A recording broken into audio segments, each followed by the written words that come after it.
தோழர்களுக்கு வணக்கம். மகிழ்வன் செந்தில் பேசுகிறேன். அந்த ப்ரைட் மந்த் அதுமா நான் போட்ட பெட்டிஷனுக்கு ரெஸ்பான்ஸ் கிடச்சிது இன்றைக்கி தமிழக அரசுகிட்டேருந்து.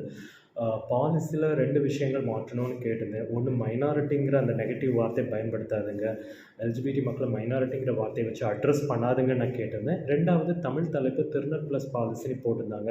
பட் திருநருங்கிற வார்த்தையை அஃபிஷியலாக கொண்டு வரப்பட்ட நம்ம சமுதாய மக்களுக்கு உண்டான சொற்களஞ்சியங்கள்லேருந்தே அகற்றப்பட்டு விட்டது. அது ஒரு தவறான சூழ்நிலை. அதுக்கப்புறமா அது தமிழ் தலைப்பாக போடுறது சரியாக இருக்காதுங்கிறது நான் அந்த பெட்டிஷன் 2 பெட்டிஷனாக கொடுத்துருந்தேன். அந்த 2 பெட்டிஷனுக்கும் ஒட்டுக்கா ஒரே ரெஸ்பான்ஸ் தான் அன்றைக்கி கொடுத்துருந்தாங்க சமூக நலத்துறையிலேருந்து. காலையில் மெசேஜ் வந்தபோது உங்களுடைய மனு ஏற்றுக்கொள்ளப்பட்டதுன்னு வந்தது. அதை பார்க்கும்போது ஏதாவது ஆக்ஷன் எடுத்திருப்பாங்களோன்னு தோணுச்சு. பட் ரெஸ்பான்ஸ் ஓப்பன் பண்ணி பார்க்கும்போது அந்த ஸ்க்ரீன்ஷாட் பாருங்களேன் என்ன கொடுத்துருக்காங்கன்ட்டு. பார்வையில் காணும் மனு முதல்வரின் தனிப்பிரிவு மூலம் இவ்வலுவலகம் பெறப்பட்டது. மனுதாரின் கோரிக்கையானது அரசின் கொள்கை முடிவுக்கு உட்பட்டது என்பதால் சமூக நலன் மற்றும் மகளிர் உரிமைத்துறையால் மேல் நடவடிக்கை எடுக்க இயலாது என்பதை தெரிவித்துக் கொள்ளப்படுகிறது. பெட்டிஷனை ஏற்றுக்கொண்டார்கள். அட் த சேம் டைம் இது அரசின் கொள்கை முடிவுக்கு உட்பட்டது என்பதால் எங்களால் முடியாதுன்னு சொல்லியிருக்காங்க. என்ன கொள்கை முடிவுங்கிறது எனக்கு தெரியல. I'm not aware of that word. உள்ள என்ன மாதிரி இது பண்ணுவாங்கன்னு எனக்கு தெரியல.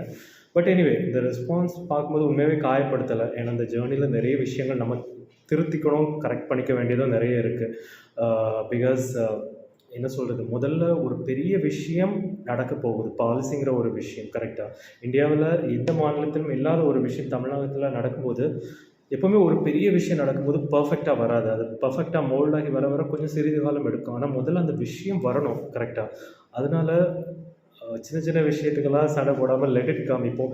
நிறைய பேர் கேட்டது வேறு பாலிசி வேணும்னு திருநங்கை சமுதாய மக்கள் எல்லாம் அந்த கூட்டத்தில் சொன்னதாட்டு அந்த ரெக்கார்ட் ஆகிருக்கு.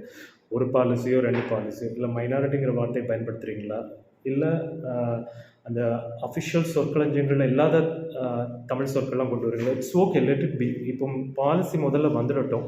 அதுக்கப்புறம் ஃப்யூச்சரில் அதோட இம்ப்ரூவ்மெண்ட்ஸ் என்னென்ன தவறுகள் இருக்குன்னு ரொம்ப துல்லியமாக நம்மளுடைய சமுதாய மக்கள் அதை பார்ப்பாங்க. ஏன்னா வரக்கூடிய ஜென்ரேஷன் ரொம்ப ப்ராட் மைண்டடாக இருக்காங்க. ஸோ அதனால் வரும்போது ரொம்ப பர்ஃபெக்டாக ஃப்யூச்சரில் வரும். இப்போ முதல்ல இந்த விஷயம் வரட்டும். தவறு இருந்தால் இருக்கட்டும், லெட் இட் பி. நான் அந்த மனநிலைக்கு ஆளாயிட்டேன். இந்த ரெஸ்பான்ஸ் என்ன காயப்படுத்தலை. பட் நம்ம நிறைய விஷயங்கள் கற்றுக்கணும், லேர்ன் பண்ணணும், திருத்திக்கணும், இம்ப்ரூவ்மெண்ட் பண்ணணும் நான் புரிஞ்சுக்கிட்டேன்.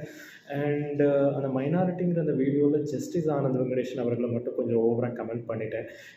இந்த ஜஸ்டிஸ் ஆனந்த் வெங்கடேஷன் அவர்கள் தீர்ப்பில் பிரிண்ட் பண்ணாமல் இருந்திருக்கலாமேங்கிற மாதிரி நான் சொன்னேன். பட் அவர் பண்ணது தான் கரெக்டுங்கிறத I came to know now. ஏன்னா அவர் பிரிண்ட் பண்ணதுனால தானே வி கேம் டு நோ இந்த மாதிரியெல்லாம் விஷயங்கள் இருக்குங்கிறது. அவர் தீர்ப்பில் பிரிண்ட் பண்ணியிருக்காட்டு நம்மளுக்கு தெரிஞ்சிருக்கவே செய்யாது. ஸோ அவர் பண்ணது கரெக்ட் தாங்கிறத கொஞ்சம் லேட்டாக புரிஞ்சுது. அட் த சேம் டைம் அவரும் சட்டத்துக்கு உட்பட்டு தான் எல்லா விஷயங்களுமே எழுதிட்டுருக்காருன்னே புரியுது. இப்போ நம்ம எல்லாருமே சேர்ந்து ஒரு தப்பான விஷயத்தை எடுத்துகிட்டு போனால் அவர் கொடுத்து தான் ஆகணும். இப்போ இருவேறு பாலிசிங்கிறது நான் முதல்ல சொன்னேன், வேணாம் ஒரே பாலிசி. இப்போ இருவேறு பாலிசியும் வேணாம், ஒட்டுமொத்த மக்களும் அங்கே போகும். ஒட்டுமொத்த மக்களுங்கிறது மில்லியன்ஸ் ஆஃப் பீப்புள் இருக்காங்க. மில்லியன்ஸ் ஆஃப் பீப்புளும் போக மாட்டீங்க கரெக்டாக. கொஞ்சம் ஆக்டிவிஸ்ட்டு போவீங்க, கொஞ்சம் குரூப் ஆஃப் பீப்புள் வந்து ஃபீட்பேக் கொடுத்துருப்பீங்க தமிழக அரசுக்கு. ஸோ அதெல்லாம் சேர்ந்து போகும்போது ஹெட் கவுண்டை தான் பார்ப்பாங்க. ஸோ எது தப்பாக இருக்கோ அதுக்கு தான் அவர் தலையாட்டி ஆகணும், எழுதி ஆகணும் கரெக்டாக. அது மீறி எழுத முடியாது. ஸோ ஜஸ்டிஸ் ஆனந்த் வெங்கடேஷன் அவர்கள் அந்த தீர்ப்பில் பிரிண்ட் பண்ணது சரிதாங்கிறது ஐ அக்செப்ட் இட். அண்ட் நான் இப்போ புரிஞ்சுக்கிட்டேன். அது கொஞ்சம் ஓவராக கமெண்ட் பண்ணிட்டேன்னு நினைக்கிறேன். It's okay. ஸோ இந்த ஜேர்னலில் கற்றுக்கிட்டது அவ்வளோதான். சின்ன சின்ன விஷயத்துக்கு சண்டை போட வேணாம். முதல்ல ஒரு விஷயம் வந்துடட்டும்.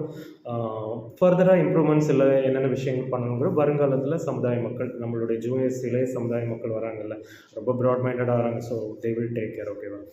ஸோ இது மட்டும் சொல்லிக்கிறேன். ஸோ இந்த ப்ரைட் வந்து அதுமா அந்த ரெஸ்பான்ஸ் கிடச்சிது. ஸோ ஏற்றுக்கொண்டார்கள். பெட்டிஷன் ஏற்றுக்கொள்ளப்பட்டது. அட் த சேம் டைம் இது மாற்ற முடியாது, அரசின் கொள்கை முடிவுக்கு உட்பட்டு வந்திருக்கு. அதனால் மைனாரிட்டி அண்ட் திருநர் ப்ளஸ்ங்கிற அந்த வேர்டெல்லாம் மாற்ற முடியாதுன்னு சொல்லியிருக்காங்க. இட்ஸ் ஓகே, ஏற்றுக்கொள்ளலாம். ஸோ ஒன்ஸ் அகெயின் எல்லாருக்குமே இந்த பாலிசியில் இன்வால்வ் ஆகிற எல்லாருக்குமே பெரிய ஒரு thank you. I'm eagerly waiting for the policy. I think 90 days கழிச்சு வரணும்னு போட்டிருக்காங்க தீர்ப்பில். ஸோ நான் ஈகராக வெயிட் பண்ணிட்டு இருக்கேன். சொல்லிவிட்டு முடிச்சுக்கிறேன். Thank you so much. தேங்க்யூ.